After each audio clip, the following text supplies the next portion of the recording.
Welcome to Chapter 3, The Measures of Central Tendency. Central tendency is a statistical measure, a single score that represents the center of a distribution of scores. And the purpose of this is to find the single score that is most typical or best represents the entire group. After this chapter, you will be able to understand the purpose of measuring central tendency. You will be able to define and compute the three measures of central tendency, that is the mode, the median, and the mean.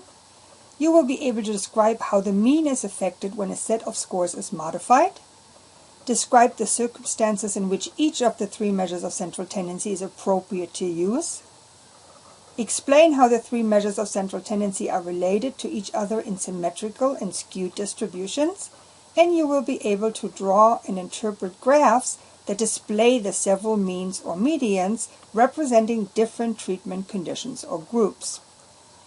Look at these three score distributions, and you can see that it can be difficult sometimes to see the central tendency. Just try to locate the center of each of these distributions. So you can see that different distributions not necessarily have the same measure of central tendency. So one way of central tendency might not always be the best way to get what's actually in the middle, right? The value of the middle. So different distribution shapes require different conceptualization of the center, and we need to choose the one which best represents the scores in a specific situation. So remember this outlier situation I showed you in the first lecture with the very high salary of that one manager who raised this average weekly salary of the company. And this is kind of what you'll see in the second graph here. So you can see that these are more clustered around over here. So the mean, in this case, between just a 4 and a 5, this would not be the mean. This would not be the best representation of what's really going on in the data set. Here, yes, clearly we can see 5 would be a good center for this distribution. So depending on how our data set is distributed, we determine which kind of measure of central tendency is the best. The three most common measures of central tendency are the mean, the median, and the mode. The most commonly used measure of central tendency is the mean. So when people ask about the average of a group of scores, they usually are referring to the mean. And I'm sure all of you have already figured out lots of means and averages of something before. The mean is just the sum of all the scores divided by the number of scores in the data. So if I would ask 5 students, what is your age? And they tell me 21, 23, 19, 26, 22. So this is the age I get of 5 students. Then the mean is just adding them up, which is 111, dividing them by 5, because I have 5 students, and I get a mean age of 22. So the formula for the mean is just the sum of x over the number of people. So the mean is the sum of all the scores divided by the number of scores in the data set, in this case 5 students. In stats, we distinguish between the population mean and the sample mean. So the math is exactly the same, but the notations are different, and that's going to be really important in later chapters. So if you see here that we have for the population mean the symbol mu. It's a Greek letter of mu. But again, calculation is exactly the same, right? You have the sum of x over the total number of people. And then for the sample, that's the one you just saw because I had a sample for 5 students, we have the mean equals the sum of x over the number of people in the sample set. The mean is appropriate for interval and ratio level variables only. Think about what a nominal variable is, right? So for example, race or gender. To get the mean of that doesn't make any sense. It's only appropriate for interval and ratio variables. For a lot of situations, we have to combine multiple sets of scores and then find the overall mean for the group. And there are 3 steps involved in this. First, you have to determine the combined sum of all the scores, determine the combined number of scores, and then divide the sum of scores by the total number of scores in order to get the overall mean. The weighted mean is important because if you have different sample sizes, so your N1 and N2 are different, then the weighted mean takes the n's in consideration, and the larger sample, the mean of the larger sample, actually weighs more. Let me give you an example of the weighted mean. So let's say we have two sample sets. In one set we have 12 people, in the other set we have 8 people. The mean for the first set is 6 and for the second one is 7. So in order to get the weighted mean or the overall mean for the two, we have to use our formula. Why is it important to get the weighted mean according to this formula? It's because in the first set we have 12 people and in the second set we have 8 people. So we have less in the second set, right? So the mean for the first one weighs more than the mean for the second one. So you remember that the formula for the mean was the sum of x over the number of people. Well, in this case, we have m given and we have the number of people given, but we don't have the sum of x, which is one part we need for the weighted mean formula. So in this case, we just plug in what we know. We have m and n, so we just plug in the 6 for the mean and the 12 for the number of people, and we solve for the sum of x. So in this case, we just multiply both sides by 12 in order to get the sum of x on one side to isolate it by itself. So it's 6 times 12, and that's the sum of x1. In this case, that is 72. Now we do exactly the same thing for the second set. So again, the formula is the sum of x over the number of people to get the mean. We already have the mean, so we just plug that in, and we plug in the number of people. Again, isolating the sum of x for the second sample now on one side, so we just multiply both sides by 8, which leaves us with 7 times 8 equals the sum of x2, and that's 56. And the reason why we needed that is because the formula for the overall mean, for the weighted mean, is the sum of x1 plus the sum of x2 over the number of people in the first set plus the number of people in the second set. So now we just plug in the values. 72 plus 56, right, from right here, over 12. There were 12 people in the first set and 8 people in the second set. So that's 128 divided by 20, and that's 6.4. So you can see, because we had the mean of 6 before here, and the mean of 7 for the second set. So 6.4 is actually a little bit closer to this mean than it is to this mean. And the reason for that is because this weighs more because it has 12 people compared to only the 8 people in here.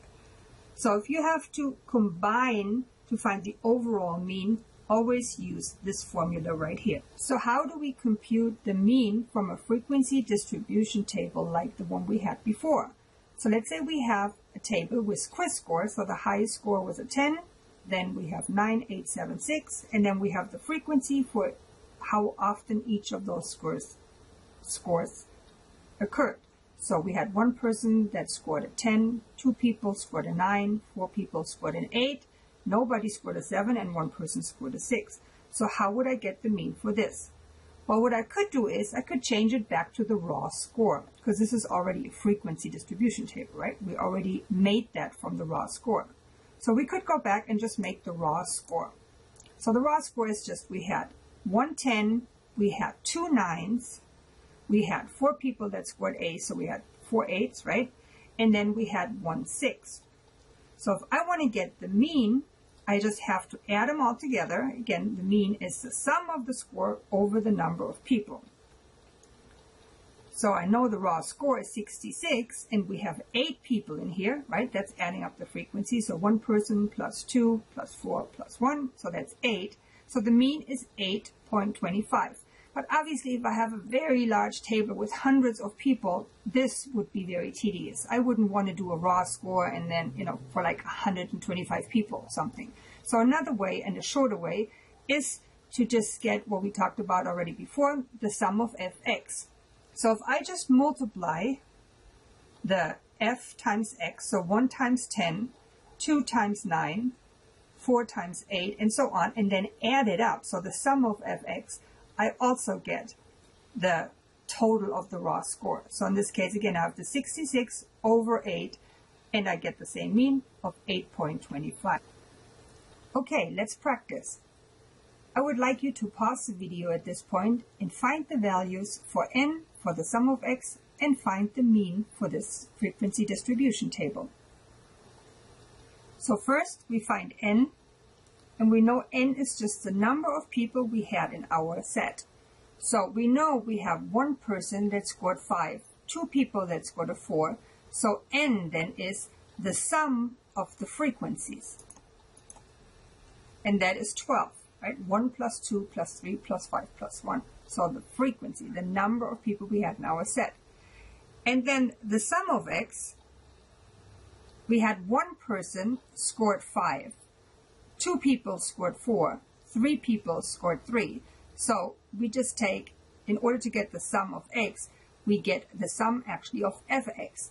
Don't make the mistake that you just add those x's up, because we didn't just have 1 5 and 1 4 and 1 3 and 1 2 and 1, but in fact we had 5 2s and 2 4s, right? So just to add this column up is incorrect, because this is just the actual number of score that you could get. So you could get a 5 and a 4 and a 3 and a 2 and a 1, but we had multiple people that had a 4 and multiple people that scored a 3.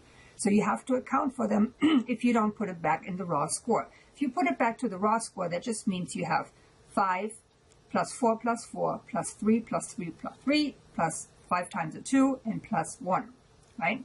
So that's how you come up with 5, 2 times 4 is 8, and so on. And then when you add that up, the sum of fx is 33. And you should have got the same if you did it to the raw score. So last point was get the mean. The mean we know is just the sum of x over the number of people. So that's just 33 divided by 12. So the mean is 2.75. Let's do another practice problem. Let's say we have the data set 1 with 5 people in it with a mean of 4, and the data set 2 with 3 people in it with a mean of 10.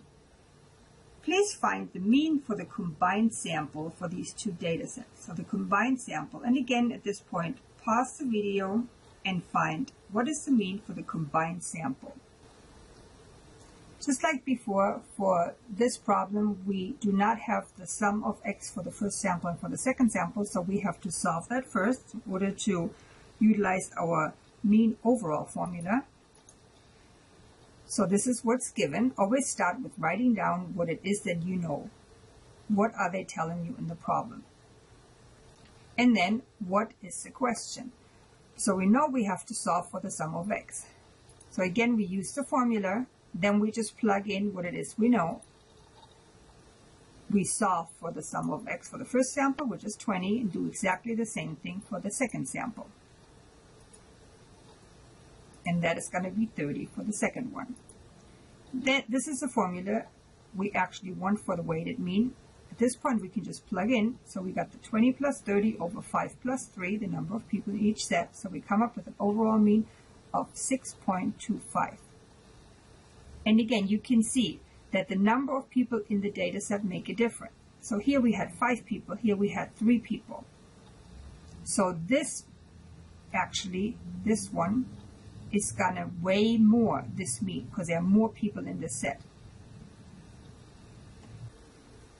Every score in our data set or in our distribution contributes to the value of the mean, because remember, we add them all up and then we divide them by the total number of respondents.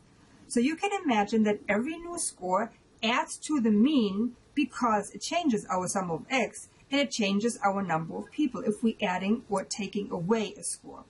And there are certain characteristics of the mean, so how the mean behaves without knowing each individual score. If we know that something specific has been done to the data set, we know how the mean reacts. So for example, changing the value of a score is going to change the mean.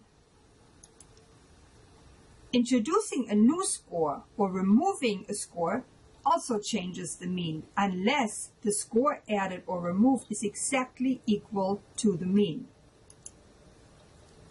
Adding or subtracting a constant from each score changes the mean by the same constant, but this means it has to be added or subtracted to each of the score.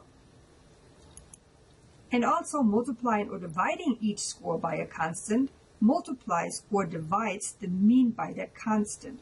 Let me give you an example for each of these situations. Let me give you examples for the characteristics of the mean. So let's say our original data set was this following score, and we just have one in each category. So we had one person that scored a 9, one that scored an 8, one a 7, one a 5, and one a 1. So we take the sum of x, it's 30, and we get the mean for this. It's just the sum of x over the number of people. Well, we have 30 over the number of people, so we have 1, 2, 3, 4, 5 people. So the original data set has a mean of 6. So now we want to look at the characteristics of the mean and how they change according to whatever it is we are doing to the data set. Let's start with changing the value of a score also changes the mean. So this is what this would look like, right? We have a 9, 8, 7, 5, and let's say, oh, I made a mistake. This wasn't really a 1 as it was here in the original data set. Let's say this should have been an 8. So I changed the value of the score, and that in turn changes the mean, because now I have a new sum of x of 37. So now it's 37 divided by 5, and that is a new mean of 7.4. So changing the value of a score changes the mean. The next example involves introducing a new score or removing a score. This also changes the mean. So again, we have our original data set, and now we're introducing a new score into our data set. So let's just say we forgot a paper and we should have actually added a 12, right? A score of 12. So now we have a new sum of x of 42 because we added a score. And also what's really important is now our number of people, right? The n changed to 6 because we just had 5 before, but now we added a score. So now our new mean is 7 compared to our old mean of 6. So introducing a new score or removing a score changes the mean. Because again, if we would remove one, let's say we remove the one right here, our sum of x would change, but also our number of people changes, right? So down here in the formula, this n would change because then we would only have 4 people. So we just saw that introducing a new score or removing a score changes the mean unless it notes the score added or removed is exactly equal to the mean. So what if we add a score of 6, which is exactly the same as the mean? We can see that our sum of x now increases from 30 to 36 because we're adding a score of 6, and we also have the number of people 6 now instead of 5. So now we have 36 divided by 6, and the new mean, by adding the score, which is exactly the same as the old mean, we see that the mean does not change. So introducing a new score, removing a score changes the mean unless the score added or removed is exactly equal to the mean. Then the mean is not changed. Next, we're looking at adding or subtracting a constant from each score. It notes that it changes the mean by the same constant. So let's look at this. So our original data set was this right here. I'm showing you the same data set here again on the right that we had on the left side, just so you can see exactly the difference. So again, this is our original data set. Our old mean was 6. Now it says adding or subtracting a constant from each score changes the mean by the same constant. So let's say we add the constant of 2 to each of the score. Again, it's important that it has to be done to each of the score. So 9 plus 2, 8 plus 2, that's the original score, right? So now we have a new set of scores, and our new sum of x here is 40. So now to get the new mean, we didn't add or subtract cases, we just did a constant to each of them. So our n is still exactly the same as it was before, so 5, just the sum of x changed. And you can see that we now have a new mean of 8. So we had an old mean of 6, and it increased by 2. So exactly what we did to each of the score is what happened to the mean. And the same thing goes for subtracting a constant. So let's say we subtract 3 from each of the original scores. So 9 minus 3, 8 minus 3, 7 minus 3, and so on. We now get a new sum of x of 15. And if we take the new mean now, 15 over 5, that is 3.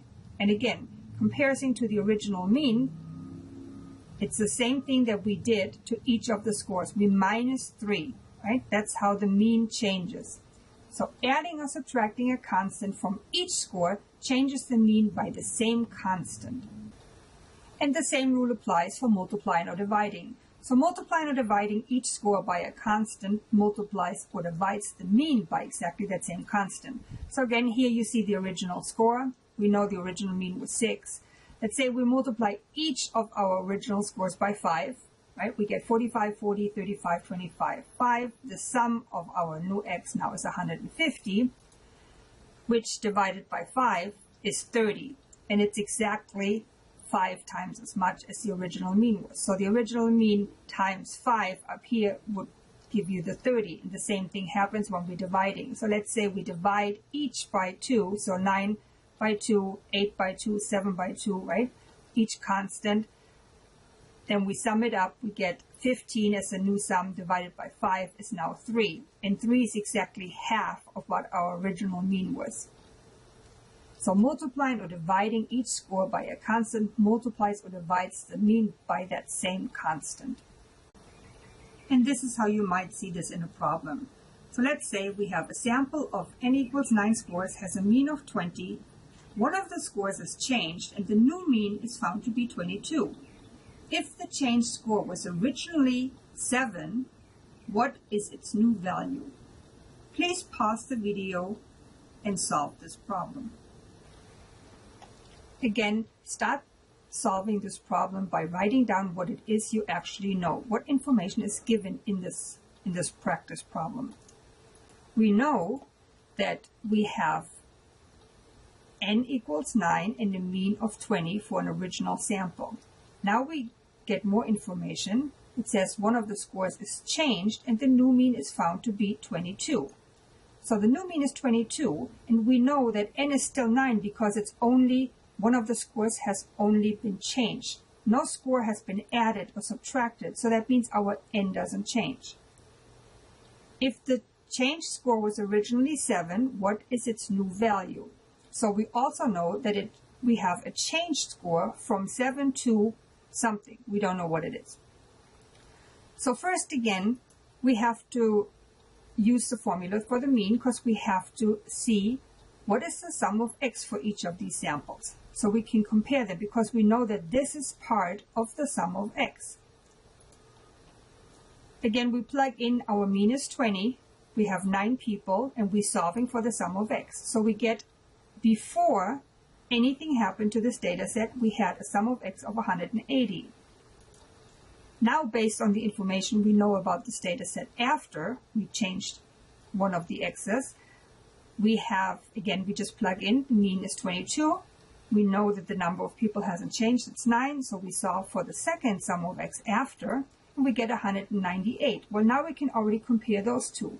We can see that the original sum of x was 180, and the new one, after we changed one of the values from 7 to something, is 198. So there is a difference of 18 points, right? Our sum of x actually increased by 18 points.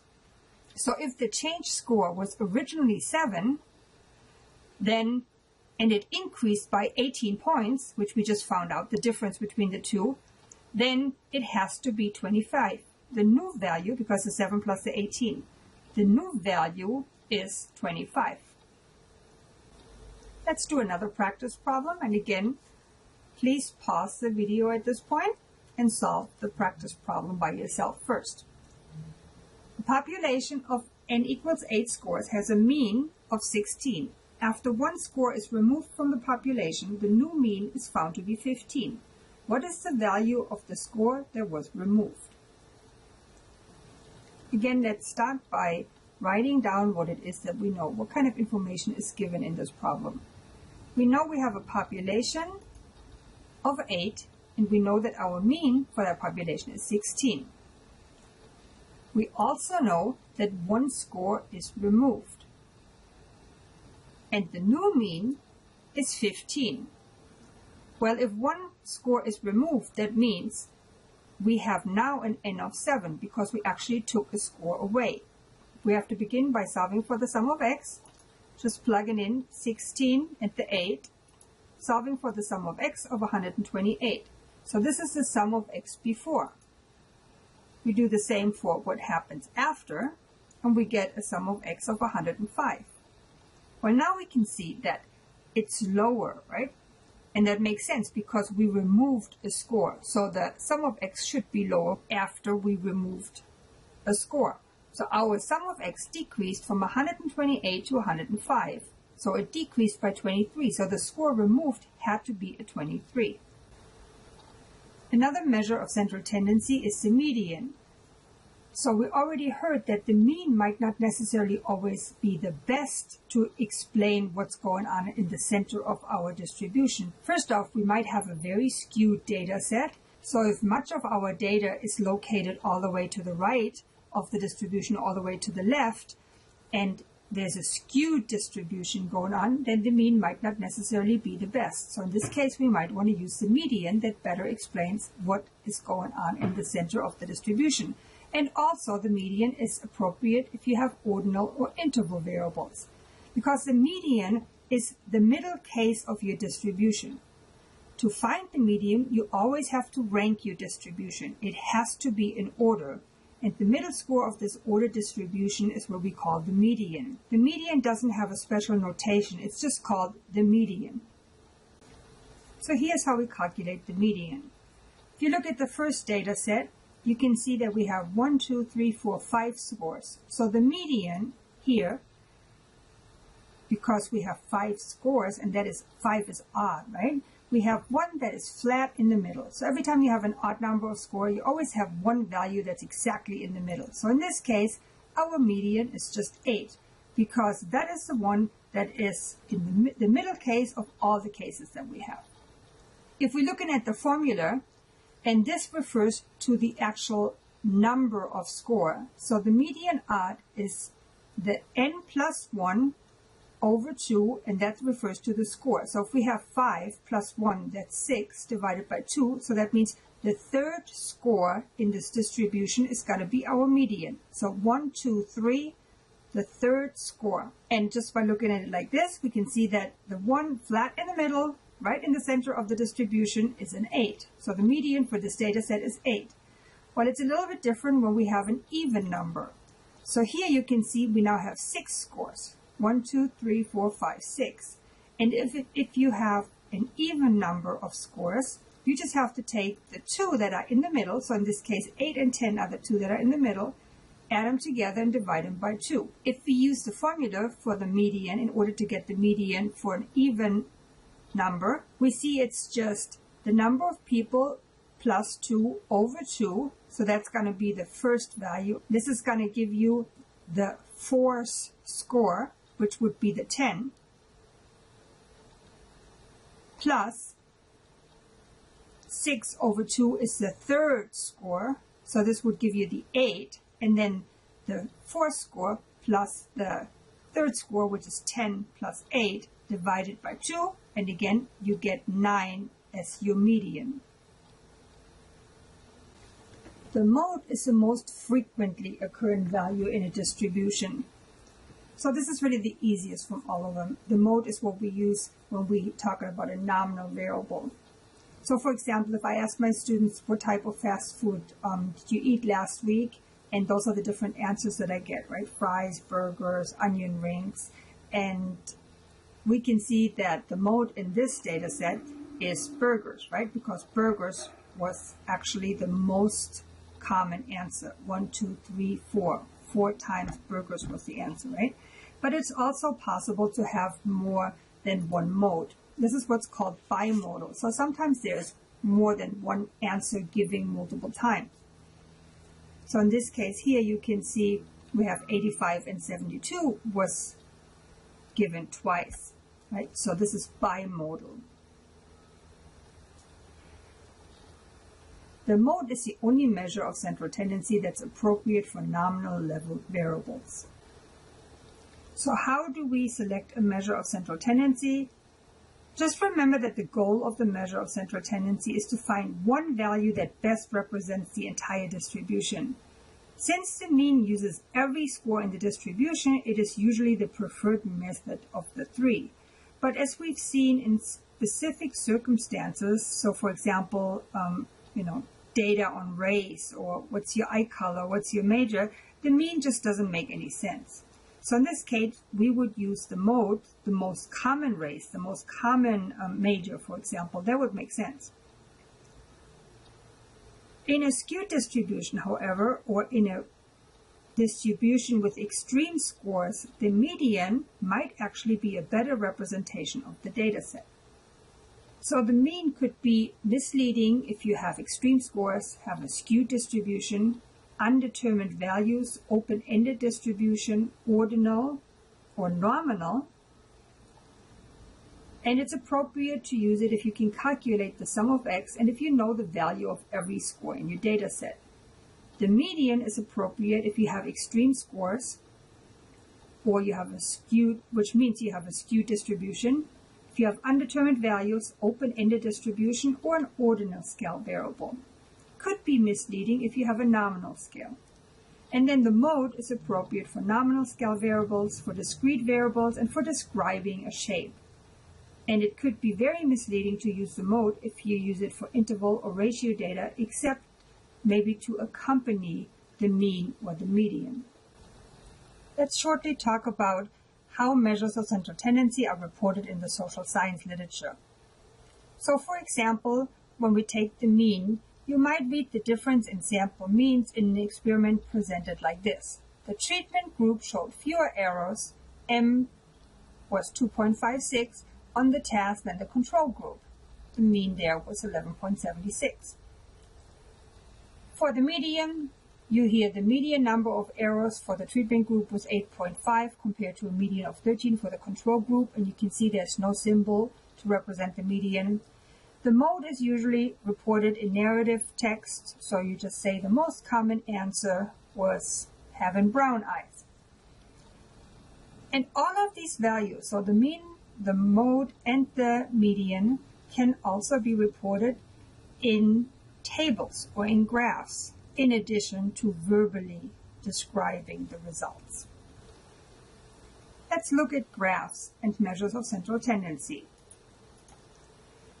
In a symmetrical distribution, the mean and the median have the same values. If you have exactly one mode, it has the same value as the mean and the median. However, a distribution have more than one mode or no mode at all, then it's different from the mean and the median. So again, this is what's going on, the shape of a distribution when it is symmetrical. In the first case here, you can see the mode, median, and mean have identical values, right? The mean, the center, when we take all of them together and divide them by the number of people. The median, the one that's flat in the middle, and the most common answer. Bimodal, we would have two humps right here, right? The mean and the median would be exactly in the middle. And then in this case, we have no mode at all, but the mean and the median are in the middle. This is because symmetrical is when it's a mirror image when it's folded. In a skewed distribution, the mean that's influenced by extreme scores is found far towards the long tail, right? The positive or the negative, because extreme values pull the mean to the side of the extreme values. The median, in order to divide scores in half, is found towards the long tail, but not quite as far as the mean, and the mode is found near the short tail, because it's the bump, right? It's the most common answer again. So that's why for a positive distribution, you'll find it always to be like mode, median, mean, and for a negative distribution, the direction is mean, median, and mode. So you can kind of remember the median is always in the middle. Just for the positive one, you have mode, median, mean, and then for negative, you have mean, median, mode. Congratulations, you have made it through another chapter. Remember, if you have any questions, any concerns, just email me or see me in my virtual office hours. I am here to help you.